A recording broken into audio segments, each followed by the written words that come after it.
আসসালামু আলাইকুম গাইস। আজকে আমি হাজির হলাম নতুন একটা রেসিপি নিয়ে। আজকে আমি রান্না করব শিং মাছের ভুনা। শিং মাছ খেতে কে কে পছন্দ করেন অবশ্য কমেন্ট করে জানাবেন, আর কে কিভাবে রান্না করেন সেটাও আমার সঙ্গে শেয়ার করতে পারেন। তো প্রথমে আমি 3টা শিং মাছ নিয়েছি, খুব ভালোভাবে পরিষ্কার করে ধুয়ে এক সাইডে রেখে দিলাম।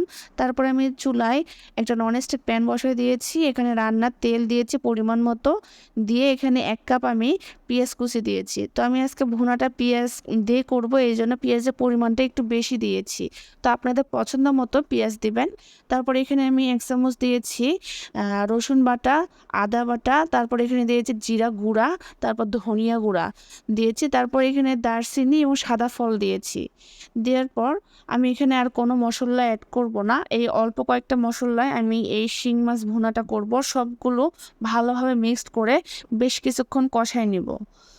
তো আমার কাছে মনে হয় এইভাবে সবগুলো মশলা অ্যাড করে কষায় নিলে, এইভাবে শিং মাছ রান্না করলে টেস্টটা অনেক বেশি ভালো লাগে। আর আপনারা কে কীভাবে রান্না করেন সেটাও আমার সঙ্গে শেয়ার করবেন। তো তেলটা যেন পুড়ে না যায় এই জন্য এখানে আমি সামান্য পরিমাণে পানি দিয়েছি, দিয়ে আবারও বেশ কিছুক্ষণ কষে নিব ও তেলটা উপরে উঠে আসা পর্যন্ত কষাবো। তো এই পর্যায়ে একটু অবশ্যই সময় নিয়ে কষাবেন, কষালে টেস্ট অনেক ভালো আসবে। তেলটা উপরে আসছে, এই পর্যায়ে আমি রান্নার হলুদ দিয়েছি 1/2 চামচ, তারপর দিয়েছি গুঁড়া মরিচ। তো যে যে এরকম ঝাল খেতে পছন্দ করেন সেইভাবে আপনারা ঝাল দেবেন। তো তারপর এখানে দিয়েছি লবণ, স্বাদ মতো দিয়েছি লবণ। তারপর আমি খুব ভালোভাবে মিক্সড করা হয়ে গেলে তেলটা উপরে উঠে আসলে এই পর্যায়ে আমি অ্যাড করব আগে থেকে পরিষ্কার করে রাখা শিং মাছ। তো শিং মাছগুলো এখানে আমি দিয়ে দেব। দেওয়ার পর 2 মিনিটের মতো শিং মাছগুলো ভেজে নেব, যাতে মশলাগুলো শিং মাছের মধ্যে খুব ভালোভাবে ঢোকে এবং খেতে অনেক বেশি ভালো লাগে।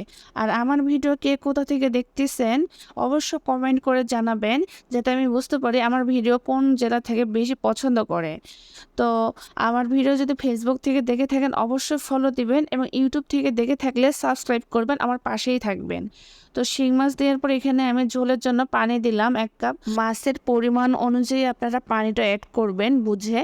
তো পানিটা দেওয়ার পর আমি সবগুলো পানিটার সঙ্গে মিক্সড করে নিয়েছি। মিক্সড করার পর আমি চুলাটা জোরে অন করে দিয়েছি। তো এই পর্যায়ে পানিটা ফুটিয়ে আসছে, আমি আবারও একটু ভালোভাবে নেড়ে দিলাম। অতিরিক্ত পানিটা আমি শুকিয়ে আসা পর্যন্ত অপেক্ষা করব। তো এই তো আমি মাঝে মাঝে একটু নেড়ে দিচ্ছি। তো অবশ্যই এইভাবে রান্না করে দেখবেন, অল্প সময়ের মধ্যে এবং ঝটপট এটা রান্না করা যায় কম মশলার মধ্যেই। তো তৈরি হয়ে গেল আমার শিং মাছের রেসিপি। অবশ্যই আপনারা ভালো লাগলে বেশি বেশি শেয়ার করবেন, আমার পাশে থাকবেন। আল্লাহ হাফেজ।